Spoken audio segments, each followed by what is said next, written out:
Buenas noches. Quiero invitarles a que abran sus Biblias. Se pongan de pie, por favor. Y busquen su Biblia en el Evangelio de Juan, capítulo 16. Vamos a leer unos versículos. Me imagino que ya lo leyeron. Pero vamos a leerlo de nuevo. Juan 16, versículos del 12 al 15.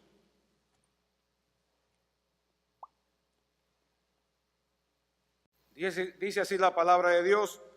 Dijo el Señor Jesucristo: aún tengo muchas cosas que deciros, pero ahora no las podéis sobrellevar. Pero cuando venga el Espíritu de verdad, Él os guiará a toda la verdad, porque no hablará por su propia cuenta, sino que hablará todo lo que oyere y os hará saber las cosas que habrán de venir. Él me glorificará, dice Cristo, o dijo Cristo, porque tomará de lo mío y os lo hará saber. Todo lo que tiene el Padre es mío. Por eso dije que tomará de lo mío y os lo hará saber. Padre Celestial, en este momento nos aprestamos a escuchar tu palabra, a recibirla en esta noche. Gracias, Padre Santo, por la bendición de poder estar en este santo lugar con este objetivo, luego de adorarte por quien tú eres, por lo grande y maravilloso que tú eres, por tu amor inmenso, tu obra maravillosa de proveer salvación para nuestras almas a través de Cristo. Queremos, Señor, recibir tu palabra y te rogamos que hable a nuestros corazones, que nos dé entendimiento, oídos espirituales receptivos, la disposición correcta. Nos ayude, Señor, a estar alertas, atentos a tu mensaje, a tu exhortación, a tu amonestación. Por favor, Señor, que no nos fijemos en el mensajero, sino en tu mensaje.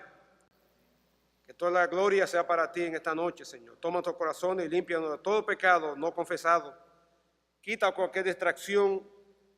Quita, oh Dios, cualquier asunto que pueda ser obstáculo, que pueda ser impedimento para la obra de tu Espíritu en medio de nosotros en esta noche. Te lo imploramos en el nombre de Cristo Jesús. Amén. Hermanos, gracias por sentarse, muy amables. Quiero que hagan un pequeño ejercicio mental. Imagínense que usted invita a su casa a una persona que para usted es una persona muy, pero muy especial. Un amigo entrañable, una persona de autoridad, una persona que usted lo ve como una posición de envergadura sobre su vida. Y cada vez esa persona es la única persona que le puede solucionar un problema serio que usted tiene en su casa. Puede ser un problema de algún desperfecto en su hogar o de algún aparato electrodoméstico, qué sé yo. Puede ser quizás alguna consejería que usted necesite. Y lo invita para que se pase un tiempo en su casa, de modo que puedan compartir y que le pueda ayudar en ese problema. Bien, llega esa persona, llega con todas las herramientas y toda la buena disposición de ayudar, pero resulta que usted no le dedica tiempo a esa persona, no le pone atención a esa persona, no le presta ningún tipo no le pone interés a lo que quiere hacer o lo que comienza a hacer. Es más, usted le hace la vida imposible, le dificulta a realizar su labor, una labor que imperiosamente usted necesita que esa persona haga en su vida. Lo invita, usted lo tiene en un sitial muy alto, muy elevado en su vida personal, lo necesita imperiosamente, pero cuando llega a su casa usted no le hace caso, lo tiene por allá en un rincón, no lo atiende. Es un huésped olvidado en su casa. Yo le pregunto, ¿cómo usted cree que se sentiría esa persona? ¿Se sentiría bien? ¿Se sentiría a gusto? ¿Quisiera quedarse? Estaría, ¿verdad?, como si fuera un resort a todas sus anchas y largas. Bueno, hermano, déjeme decirle que algo similar sucede en nosotros los creyentes. Todos nosotros hemos recibido de parte de Dios una persona, recurso, a quien Dios provee, suministra para cumplir en nuestras vidas ciertos objetivos o propósitos definidos, para realizar en tu vida y en mi vida una serie de de cambios y transformaciones que nosotros necesitamos de manera urgente e imperiosa para nuestro desarrollo espiritual. Pero resulta que la mayoría de los creyentes, un porcentaje muy alto, yo diría excesivamente alto, pues conocemos muy poco a esa persona. Nos interesamos muy poco por conocer quién es, qué hace, para qué vino a morar con nosotros. Y ustedes saben a quién yo me refiero, ¿verdad? Y peor aún, nosotros le impedimos hacer su trabajo, hacer su labor, cumplir su propósito, cumplir su meta, propósitos sagrados y vitales para los cuales Dios Padre le envió, Cristo el Hijo lo envió a morar en nuestros corazones.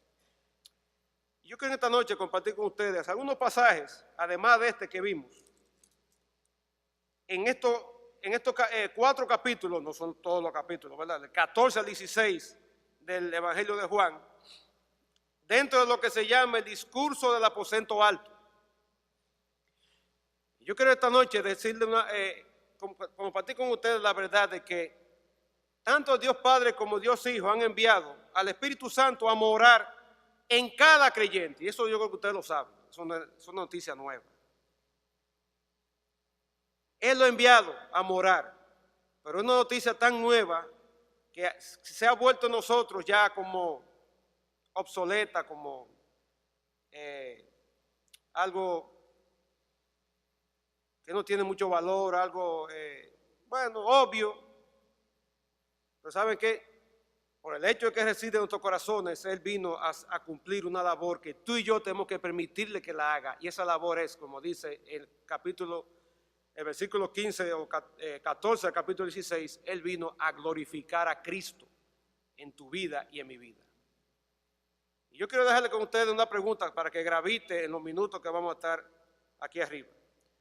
¿Cuánto yo estoy permitiendo al Espíritu Santo que glorifique a Cristo en mi vida? ¿En qué medida le estoy permitiendo, dando libertad al Espíritu de Dios para que Él glorifique a Cristo, la cual es su principal misión aquí en la tierra? Glorifique a Cristo en mi vida. Si Él vino a morar en mi corazón, Él vino para cumplir ciertos propósitos y que tiene como meta final y última glorificar a Cristo en tu vida y en mi vida. Pero es bueno ver el contexto de estos pasajes, y ustedes lo conocen. El Señor está con sus discípulos, ¿verdad? Menos Judas Iscariote, que dice el capítulo 13, versículo 30, que salió en medio de la celebración de la cena, cuando el Señor lo señaló como aquel que le iba a traicionar, y Él se fue a cumplir su cometido. Y el Señor está con sus discípulos allí, la noche previa a ser entregado para ser traicionado y llevado, crucificado en la cruz. Y esa noche celebramos la cena de Pascua.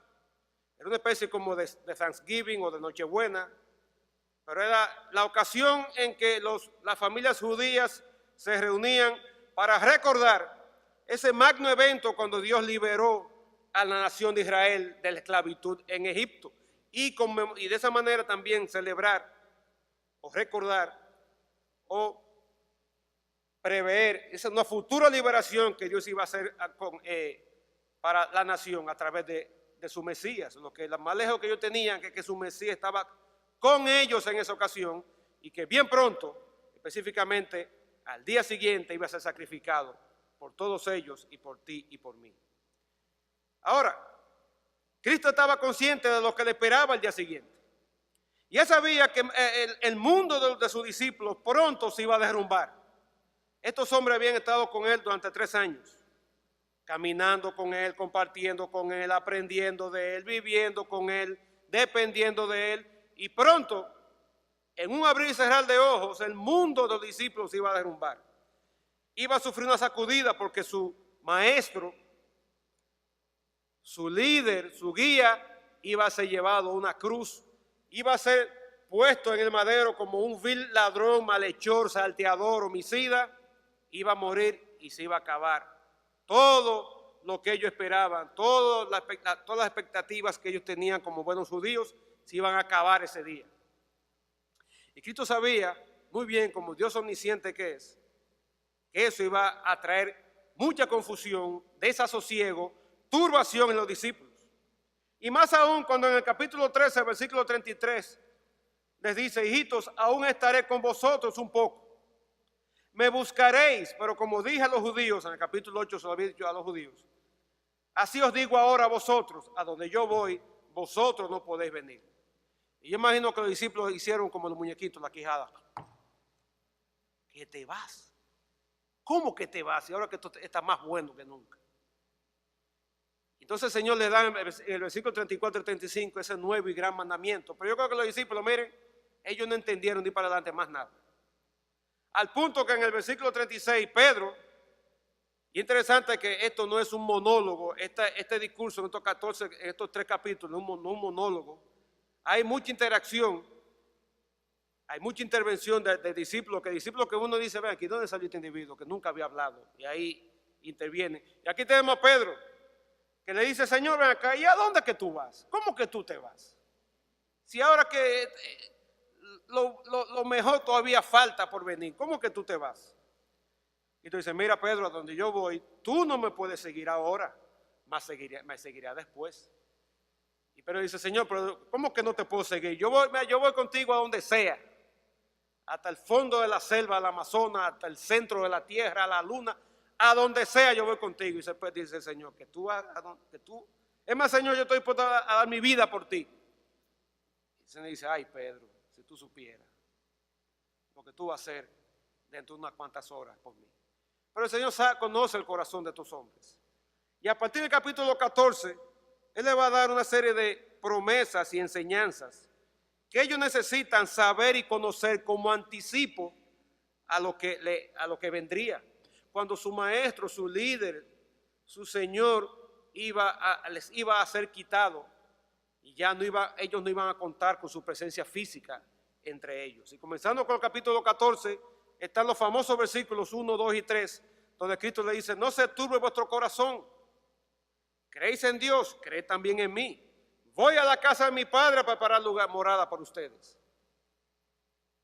Pero eso no dejó tranquilos a los discípulos.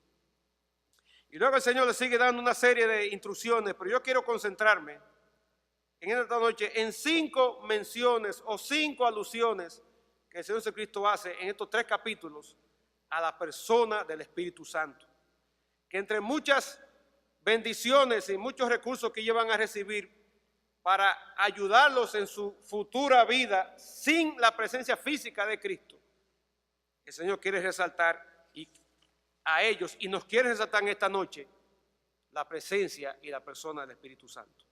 Y la primera está en el capítulo 14, la primera mención, versículo 16 y 17. Comienza con una partícula, I. Esa I conecta el versículo anterior o los versículos anteriores con lo que Cristo va a decir. Y lo primero que Cristo le quiere enseñar, el Señor le quiere enseñar a ellos, es que Él va a mandar al Espíritu a morar en cada creyente. Y de nuevo, eso puede ser trivial para nosotros, pero como veremos a continuación, eso es una verdad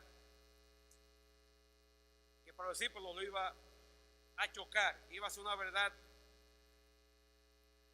nueva y contundente para ellos. El Señor le había dicho en el versículo 15: si me amáis, guardad mis mandamientos. Muy bien, estamos dispuestos a guardarlo. Y entonces, pero tú me dices que te vas. Sí, yo me voy, pero mire el versículo 18. Cristo le dice: no os dejaré huérfanos, sino que vendré a vosotros. Pero tú dices que te vas y que, ¿cómo es el asunto? Que no vas a dejar huérfanos. ¿Cómo es eso? Yo rogaré al Padre, dice el versículo 16, y os dará otro consolador. Cristo le promete que va a pedir al Padre, va a rogar al Padre para que les envíe otro consolador. Y aquí tenemos 2 palabras interesantes. Primero, el término otro. En español tenemos una sola palabra para referirnos a algo diferente a nosotros. Yo digo: mira, amor, tú me consigues otro vaso de agua. Después que me bebí exactamente igual, con la misma capacidad, 6.5, 4, 2, 8, 10, 27 litros de agua. No me va a traer la misma temperatura, un poquito menos contaminación, nosotros utilizamos otro, pensando en algo, no pensando que va a ser algo exactamente igual, pero en el griego habían dos.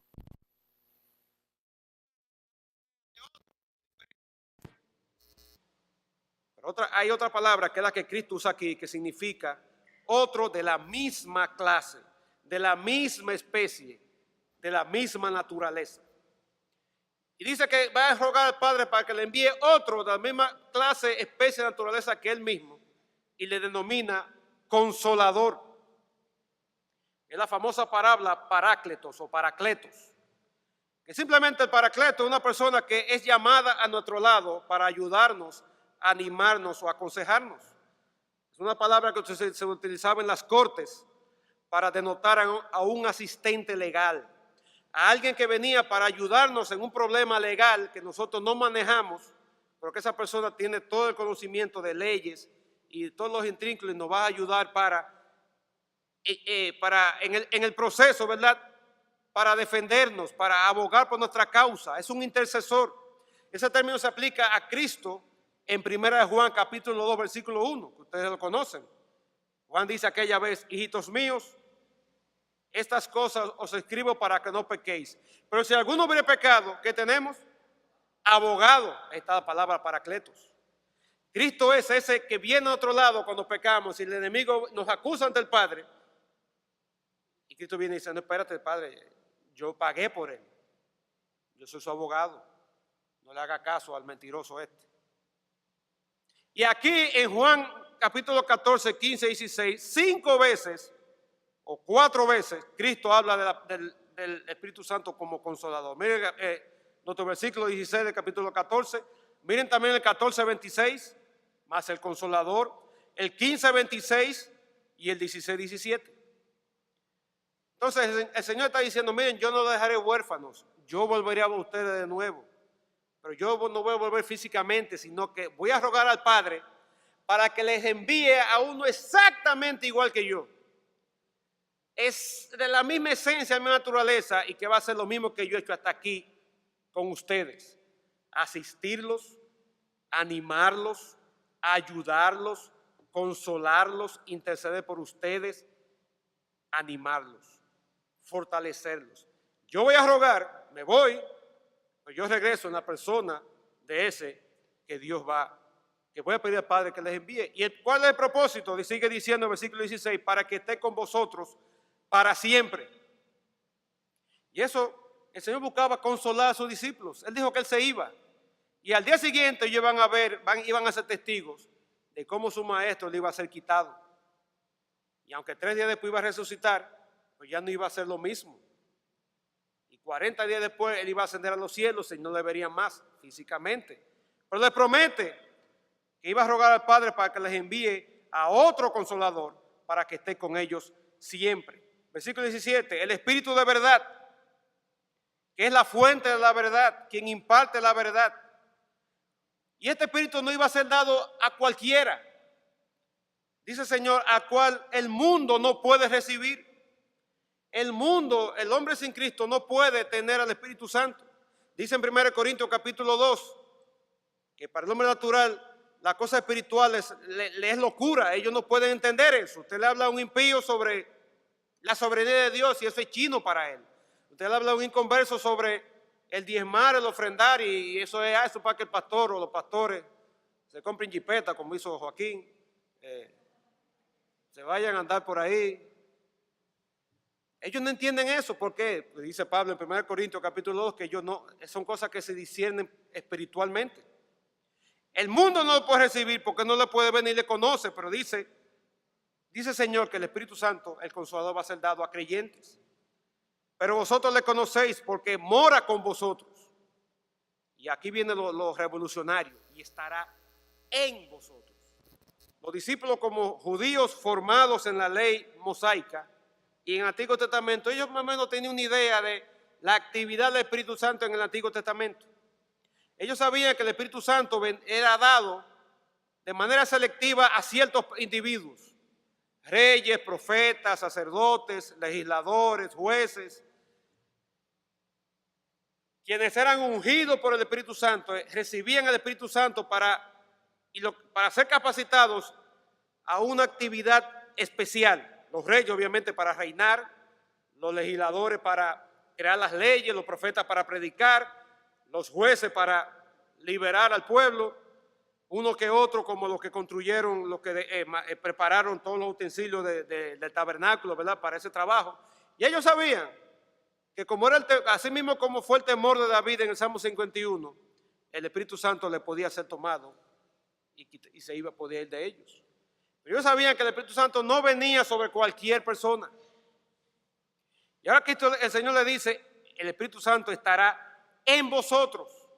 No solamente con vosotros al lado de ustedes, como yo he estado para arriba y para abajo estos 3 años, sino que va a estar dentro, en vuestros corazones, como ha sido en el caso de cada uno de los creyentes.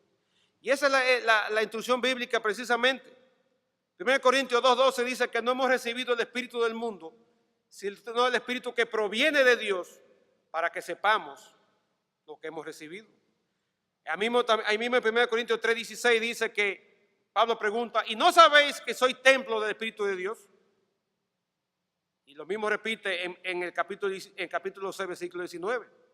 El Espíritu Santo ha venido a ser morada, a hacer un tabernáculo, a constituirnos en templo, en morada de su persona.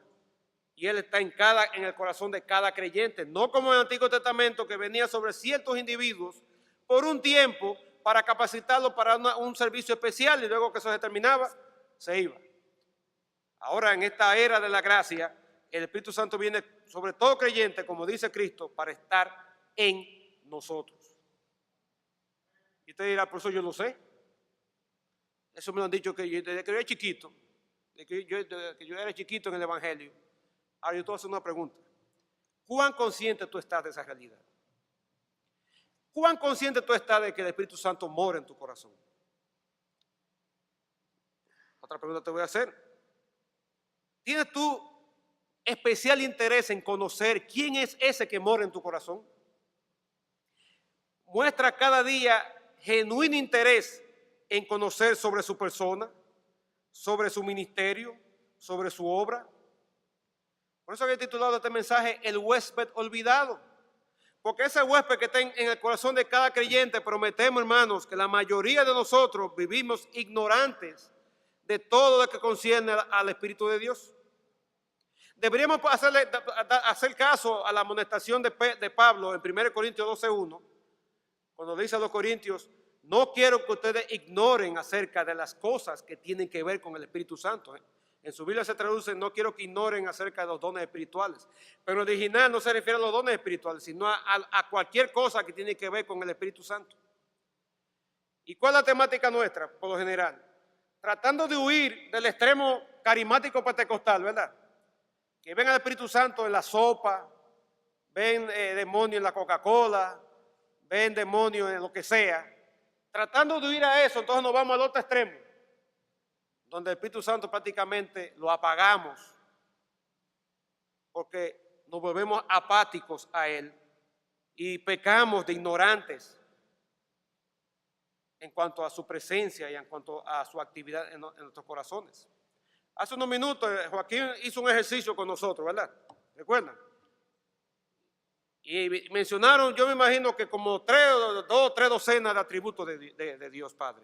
Y yo creo que si hacemos ese mismo ejercicio con respecto a Cristo, cada uno va a decir algo con respecto a Cristo. Ahora, me temo que si hacemos ese mismo ejercicio con el Espíritu Santo, muy pocos van a participar.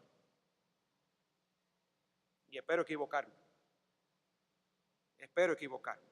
Entonces, hermano, no es tan obvio el asunto de que, claro, el Espíritu Santo mora en mí. ¿Cuánto conocemos de Él?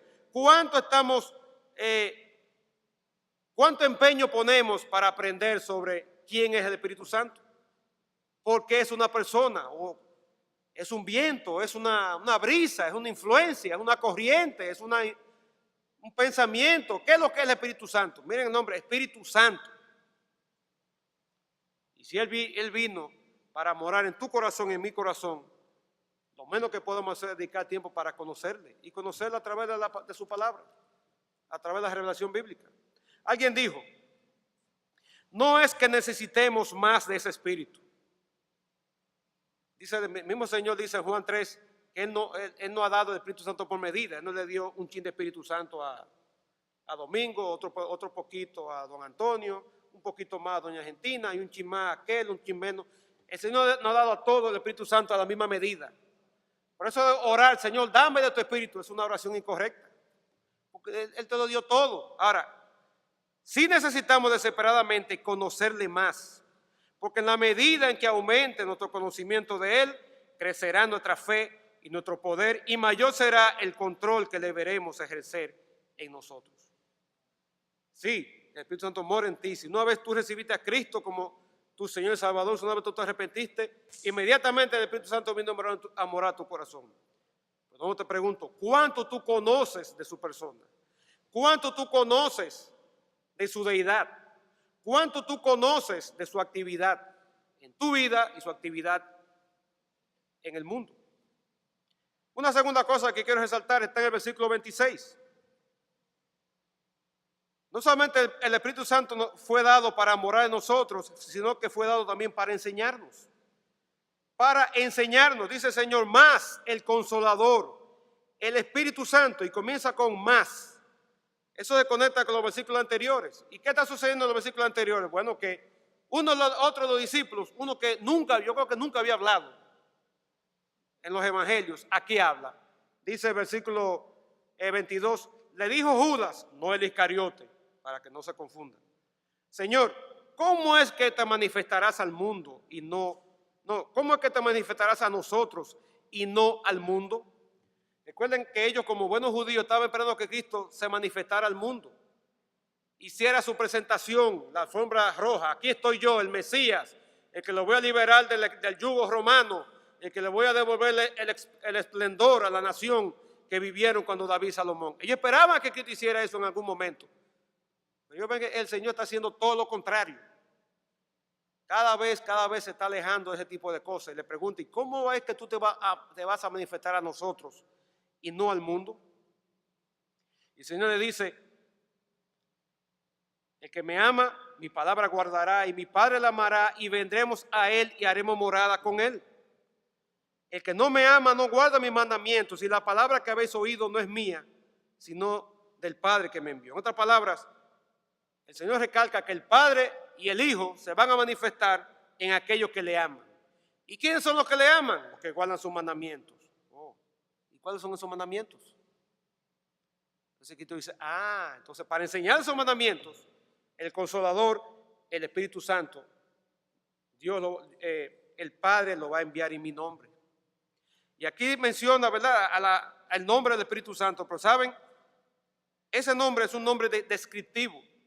Al Espíritu Santo en la Biblia no se le da un nombre personal, como por ejemplo, ya mencionamos, si comenzamos por el Espíritu, yo le pregunto nombre de Dios en la Biblia, usted me va a decir Jehová, Adonai, Yahvé, Jehová de los ejércitos, Jehová por aquí, Jehová por allá, Jehová por allá. Nombre de Cristo, Jesús, Cristo, príncipe de paz, etcétera, etcétera. Yo le pregunto nombre del Espíritu Santo y no hay, o muy pocos. Los nombres al Espíritu Santo son nombres descriptivos. El Consolador, porque hace algo. Espíritu Santo es Espíritu, porque es Espíritu como Dios que es, y es santo, diferente, totalmente apartado de los espíritus inmundos y demoníacos. Pero ese Espíritu Santo, dice Cristo, que Dios lo va a enviar con un propósito. Dice, Él os enseñará. Os enseñará. ¿Qué cosa le va a enseñar? Primero, dice, les enseñará todas las cosas. ¿Y cuáles cosas? Vayan conmigo a 2 de Pedro, capítulo 1, versículos 3 y 4. Y allí en 2 de Pedro dice, como todas las cosas que conciernen a la vida y la piedad, os han sido dadas por su divino poder, mediante el conocimiento de aquel que nos llamó por su gloria y excelencia, por medio de las cuales nos ha dado preciosas y grandísimas promesas, para que por ellas llegaseis a ser participantes de la naturaleza divina, habiendo huido de la corrupción que hay en el mundo a causa de las concupiscencias. ¿Cuáles cosas? Dice Cristo, dice Pedro allá, las cosas que pertenecen a la vida y a la piedad. La vida, todo lo que tiene que ver con la salvación, con nuestro destino eterno. La piedad, todo lo que concierne a la vida de santificación, a la vida aquí en la tierra mientras estamos peregrinando rumbo al cielo. Todas esas cosas eran necesarias o son necesarias que tú y yo las conozcamos. Y como más adelante leímos, ¿verdad? En el capítulo 16, versículo 12, Cristo le dice, mire, yo tengo muchas cosas que decirle, pero ya no hay tiempo. Pero el Consolador, el Espíritu Santo, yo voy a rogar al Padre que lo envíe. El Padre lo va a enviar en mi nombre para que os enseñe todas las cosas. ¿Y qué más le iba a enseñar? Dice, termina diciendo, y os recordará todo lo que yo os he dicho. Y recuerden que el Señor está hablando con sus discípulos. Le dice, miren, el Espíritu Santo a usted le va a enseñar todas las cosas.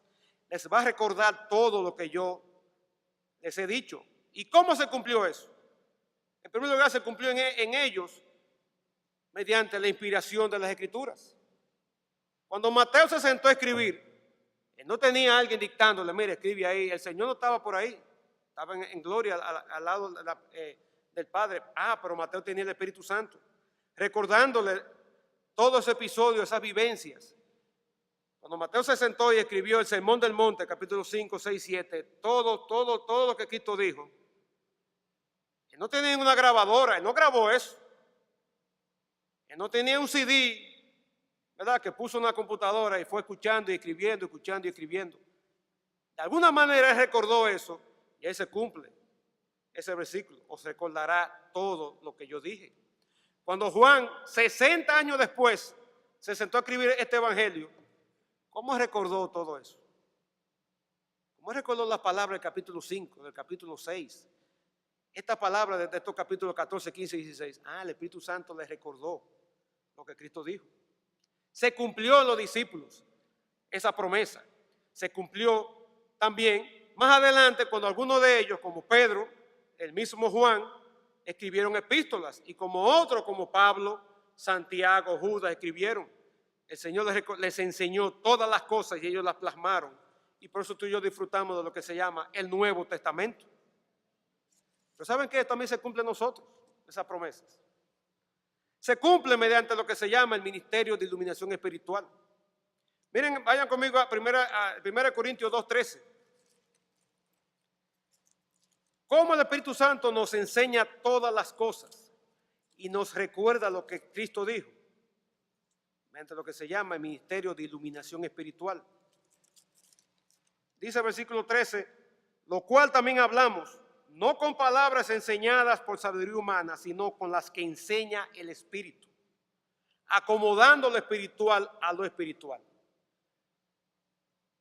Entonces el Espíritu Santo pretende que cuando tú te sientes y abras la Biblia, Él quiere enseñarte de todas esas cosas que tú y yo necesitamos conocer y recordarnos muchas de esas cosas que Cristo dijo. Juan 5:39, Cristo dijo, escudriñad las Escrituras, porque a vosotros parece que ella tiene la vida eterna y ella da testimonio de mí. Y Pablo le aconsejó a Timoteo en 2 Timoteo 2:15, procura con diligencia presentarte a Dios aprobado, como obrero que no tiene que avergonzarse, que traza bien la palabra de verdad. Pero para hacer eso necesitamos la ayuda del Espíritu Santo. Y yo te pregunto, ¿cuál es tu actitud cuando tú abres la Biblia para leerla? Dijo el hermano que dio su testimonio que antes la leía como el libro, la revista de noticias económicas para ver cómo está la economía mundial.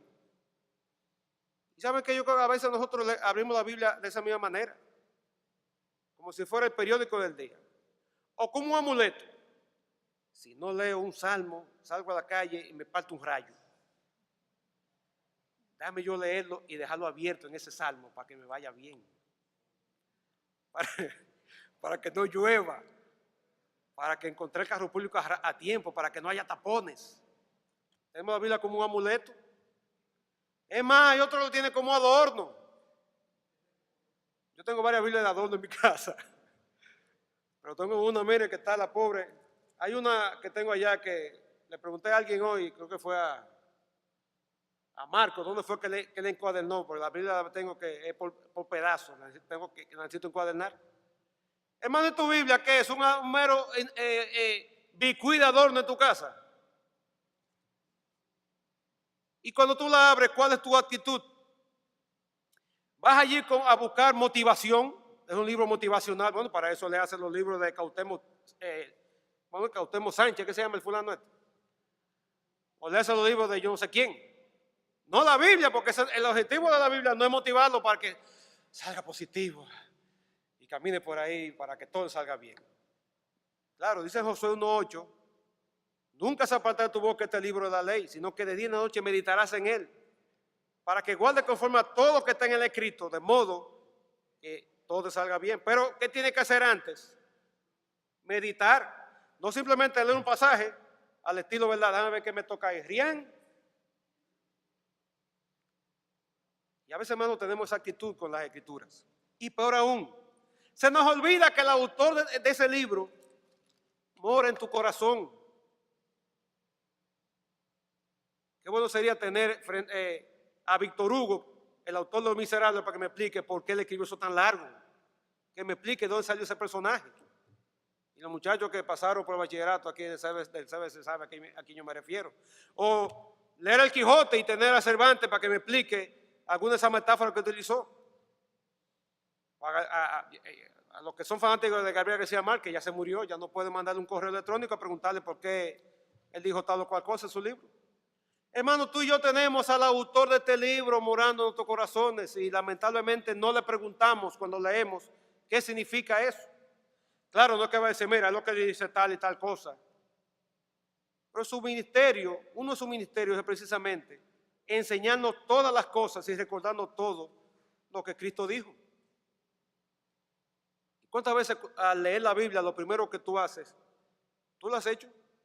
Pedirle al autor de este libro que te ilumine, que abra tu entendimiento para que tú puedas ver las maravillas de la ley de Dios.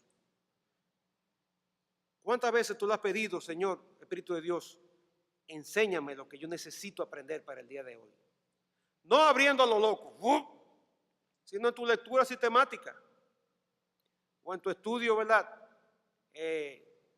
Normal, disciplinado de las Escrituras.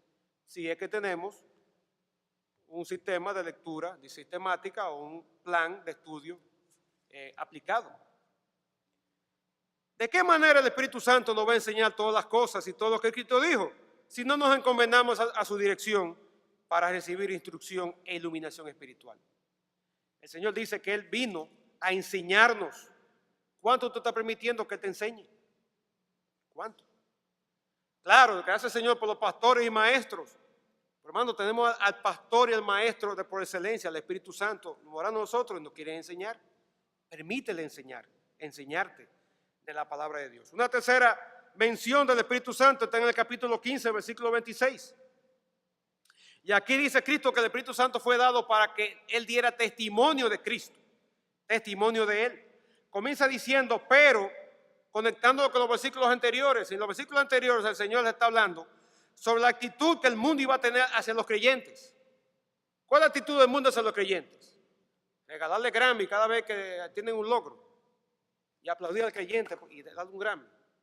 O regalarle el premio Cy Young y aplaudirlo porque como creyente se ganó el Cy Young. Tito dice, si ellos me han odiado a mí, si ellos me han aborrecido, ustedes también lo van a aborrecer. Miren ahí versículo 18. No nos gusta eso, ¿verdad? Porque uno quiere el elogio del mundo, uno quiere el aprecio, uno quiere, ¿verdad?, la aceptación. Cristo dice, no, prepárense. Viene animadversión, viene rechazo, viene odio por el hecho de que ustedes me sirven. Ahora, no se preocupen. Dice, cuando venga el Consolador, a quien yo os enviaré del Padre, el Espíritu de verdad, el cual procede del Padre, Él dará testimonio acerca de mí. ¿Y qué testimonio es ese que va acerca de mí? Acerca de Él.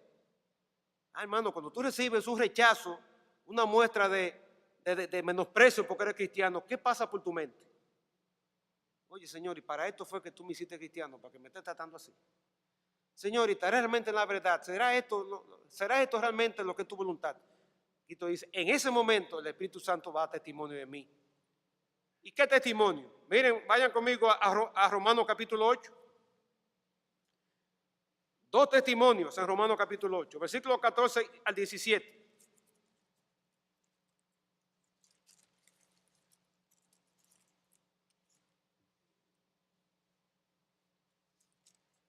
Dice, porque todos los que son guiados por el Espíritu de Dios, estos son hijos de Dios. Pues no habéis recibido el espíritu de la esclavitud para estar otra vez en temor, sino que habéis recibido el espíritu de adopción por el cual clamamos, Abba, Padre. Y aquí viene, el Espíritu mismo da testimonio a nuestro espíritu de que somos hijos de Dios.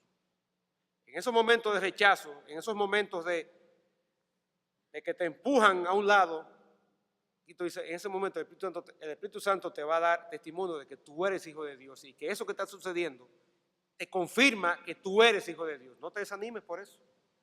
Estamos en una época que muchos que vienen de hogares donde solamente quizás ellos son creyentes van a sentir esa presión de que en medio de la actividad de Navidad, en la familia, mientras todo el grupo está bebiendo por allá, fiestando, bailando, que volvió Juanita, etcétera, etcétera, usted que sabe que no pertenece ya a ese grupo, usted va a un rincón y van a comenzar, miren a el santico, mira, tómate, pero toma, ven jalando la prima o la hermana o la tía, ven jalándola a bailar o lo que sea. Y usted no, usted se siente como que, en ese momento, recuerda, tú eres hijo de Dios, tú no perteneces a eso. Está bien, quédate ahí, aguántalo, ¿verdad? Por amor a ellos, por testimonio, pero en ese momento el Espíritu te dice, tú eres hijo de Dios, tú no perteneces a esto, alégrate, gózate, no te sientas disminuido, no te sientas pequeño, no te sientas apocado. Hincha tu pecho, no lo digas, yo soy hijo de Dios, mira. No, pero en tu espíritu, reconoce, alégrate, gózate que tú eres hijo de Dios y tú sabes que todo eso es pasajero. Es más, muéstrale con tu palabra y con tu testimonio el verdadero sentido de esta época. Que Dios en su misericordia y su gracia envió a su Hijo para un día morir por el pecado de todos los hombres. ¿Qué otro testimonio da el Espíritu? Miren el versículo 28. Famoso versículo 28 de Romanos capítulo 8. Y sabemos que a los que aman a Dios, todas las cosas les ayudan a bien. Esto es a los que conforme a su propósito son llamados. Porque los que antes conoció también los predestinó para que fuesen hechos conformes a la imagen de su Hijo, para que Él sea el primogénito entre muchos hermanos. Y a los que predestinó, a esto también llamó. A los que llamó, a esto también justificó. A los que justificó, a esto también glorificó. ¿Qué pues diremos a esto? Y aquí viene el testimonio. Si Dios es por nosotros, ¿quién contra nosotros? El que no escatimó ni a su propio Hijo, sino que lo entregó por todos nosotros, ¿cómo no nos dará también con Él todas las cosas? Y ese es otro testimonio que el Espíritu Santo da de Cristo.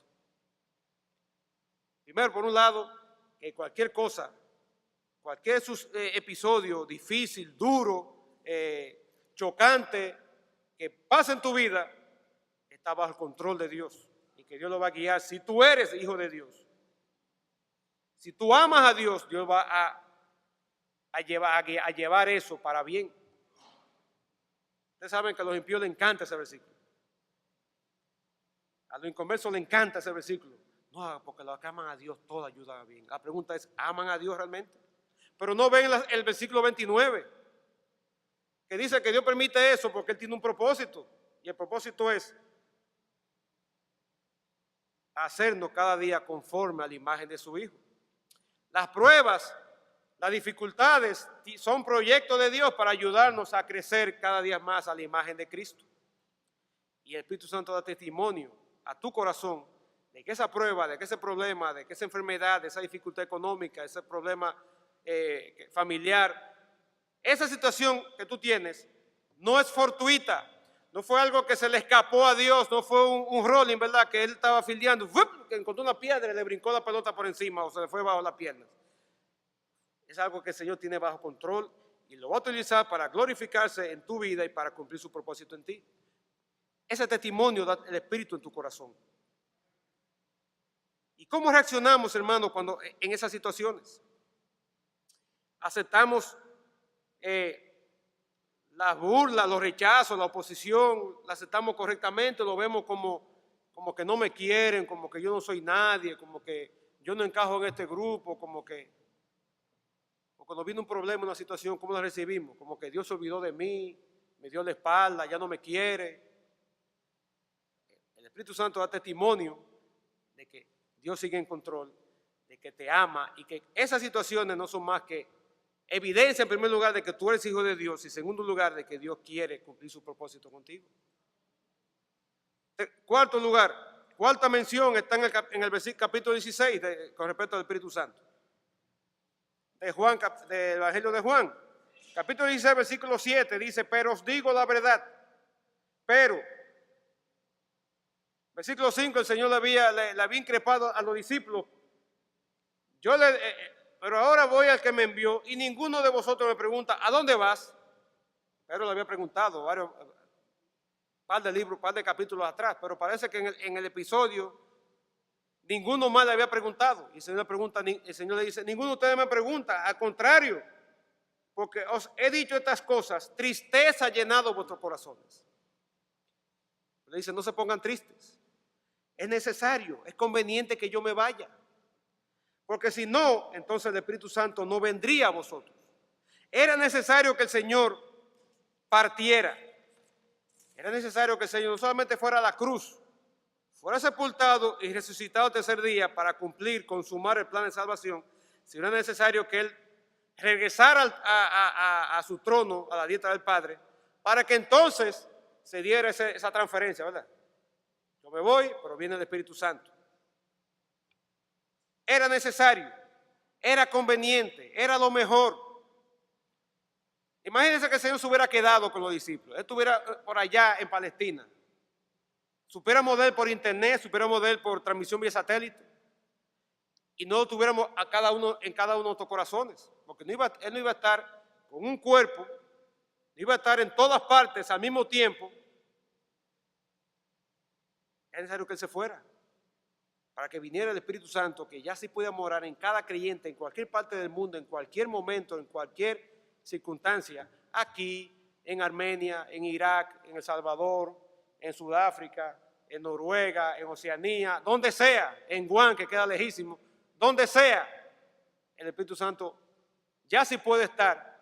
Y por eso era necesario que Cristo partiera para que viniera el Espíritu Santo. Más aún, era necesario para que el Espíritu Santo llevara a cabo un ministerio hacia el mundo. Versículo 8, y cuando Él venga, convencerá al mundo, convencerá a los incrédulos. Y este es el único ministerio del Espíritu Santo hacia los incrédulos.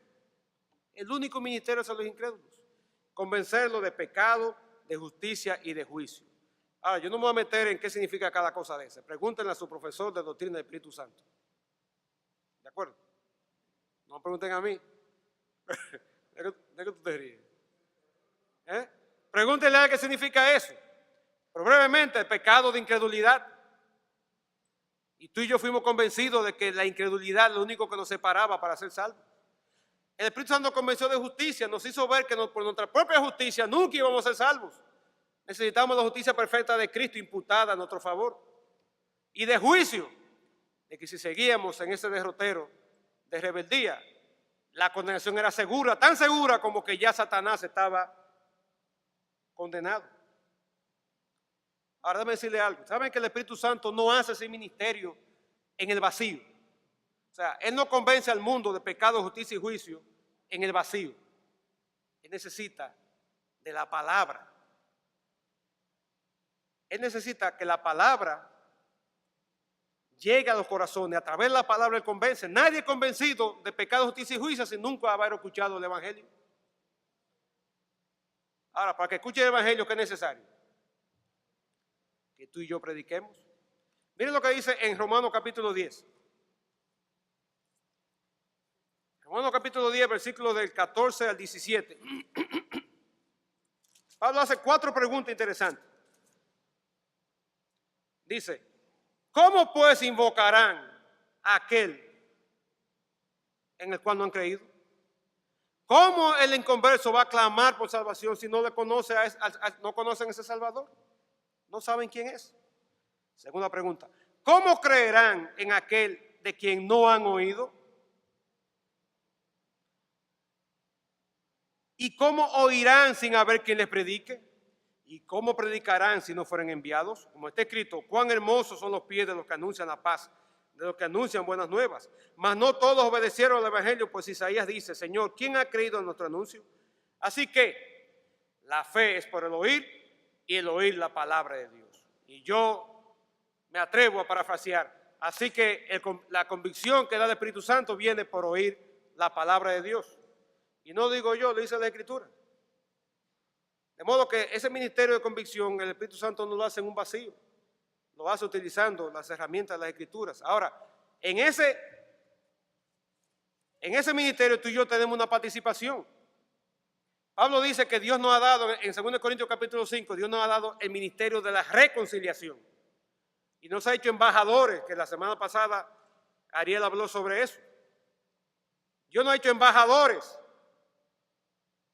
para que animemos al mundo a que se reconcilien con Dios. Para hacerlo, le estamos suministrando la herramienta para que el Espíritu Santo los pueda convencer. Y yo te pregunto, hermano, ¿cuánto tú y yo estamos cuánto estamos colaborando al Espíritu Santo para su ministerio de convencimiento? ¿Cómo va a convencer a tu compañero de estudio, o a tu amigo, o a tu vecino, o a tu compañero de trabajo si tú no le predicas? Si tú no le das testimonio por la palabra acerca de su condición espiritual, su necesidad.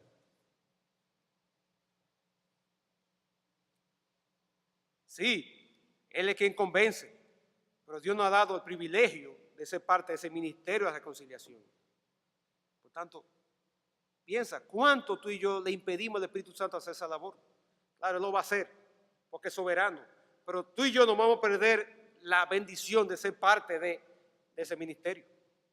Y finalmente, el capítulo 16, 13 al 15, la última mención del Espíritu Santo en este discurso del aposento alto.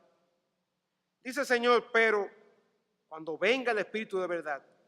Y ese pero es porque en el 12 él dice Cristo, tengo muchas cosas que deciros. Falta montones de clases que darle de teología sistemática, de homilética, de qué sé yo qué, de profecía. Tengo muchas cosas que enseñarle, pero no hay tiempo. Ya yo me voy. No hay tiempo, además ustedes no están en condiciones de recibirlas. Pero ustedes las necesitan, le dice a los discípulos. Pero cuando venga el Espíritu de verdad, Él los guiará a toda la verdad. Y qué maravilloso, hermano, que el Espíritu Santo nos va a guiar a toda la verdad. En un mundo donde la verdad cada día es más relativa, cada quien tiene su verdad, y cada quien quiere levantar en alto la bandera de su verdad, hay una verdad. Cristo es el camino, la verdad y la vida, y a esa verdad Él quiere, o mandó el Espíritu Santo para que nos guíe a esa verdad. ¿Y cómo tú y yo vamos a conocer cuál es la verdad? Dejando que el Espíritu Santo nos guíe a esa verdad. Ahora, ¿cómo Él va a hacer eso? Dice, porque no hablará por su propia cuenta, sino que hablará todo lo que oyere. Y ¿saben qué? En la Biblia vemos al Padre hablando de sí mismo y haciendo declaraciones sobre Él mismo. Yo soy el que soy, le dijo a Moisés. Dice Isaías, yo soy el alto y sublime. Y hay muchas revelaciones de Dios hablando de sí mismo y por sí mismo. Cristo habló mucho de sí mismo y por sí mismo, por eso lo atacaban. Tú das testimonio de ti mismo, ¿cómo tu testimonio es verdadero? Dice, no, mi testimonio es verdadero porque yo no hablo para buscar gloria para mí, yo busco gloria para el Padre. Pero Cristo dijo que yo soy el camino, yo soy la luz.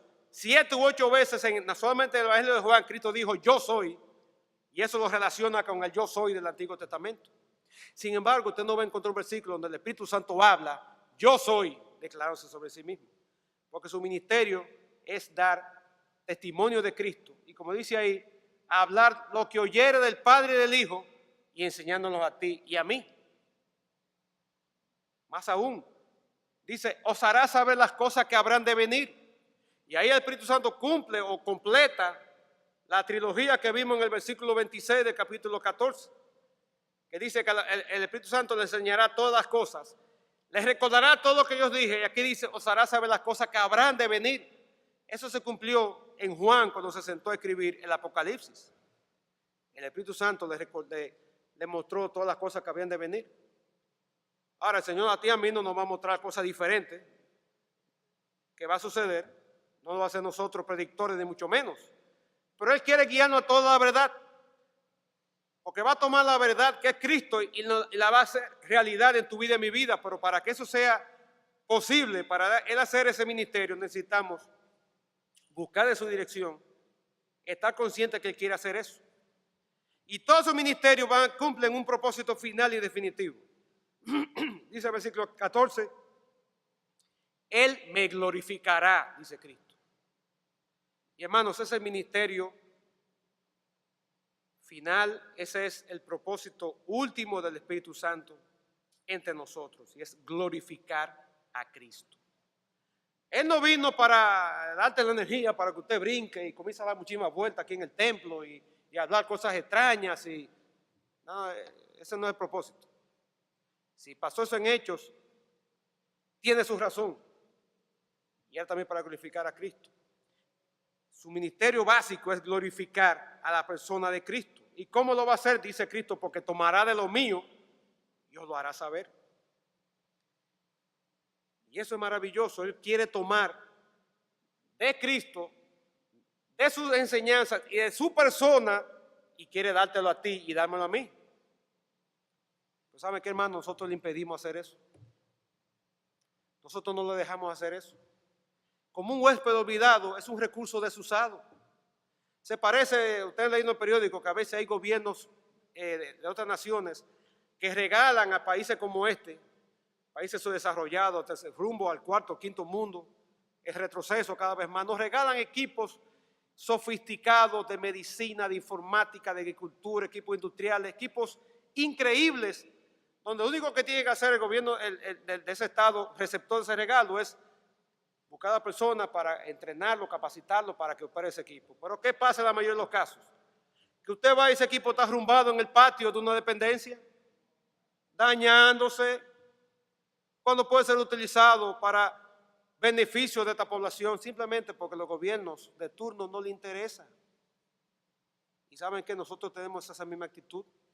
Tenemos un recurso increíble que Dios nos ha dado con su espíritu, que quiere iluminarnos para enseñarnos la palabra, quiere a través de nosotros utilizarnos como medio para que pueda convencer a los incrédulos de pecado, justicia y juicio. Él quiere santificarnos, o sea, formar a Cristo en nosotros.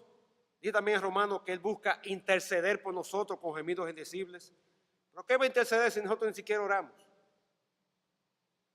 A veces pensamos que el ministerio de intercesión del Espíritu Santo es que Él ora cuando yo no oro. No, hermano, no es así.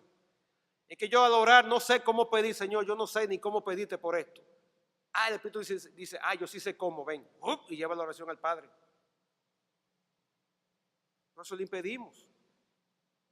Y peor aún, no dejamos que el Espíritu Santo glorifique a Cristo en nuestras vidas, como Él quiere hacerlo.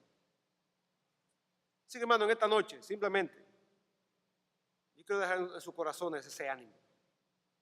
Sabemos, y es trivial, puede parecer obvio que el Espíritu Santo mora en nuestros corazones, porque, ¿verdad? Una vez fuimos salvos y nos enseñaron eso y lo aceptamos. Pero yo te pregunto, ¿cuánto tú estás consciente de eso? ¿Cuánto tú estás buscando aprender y conocer de esa persona que mora en tu corazón?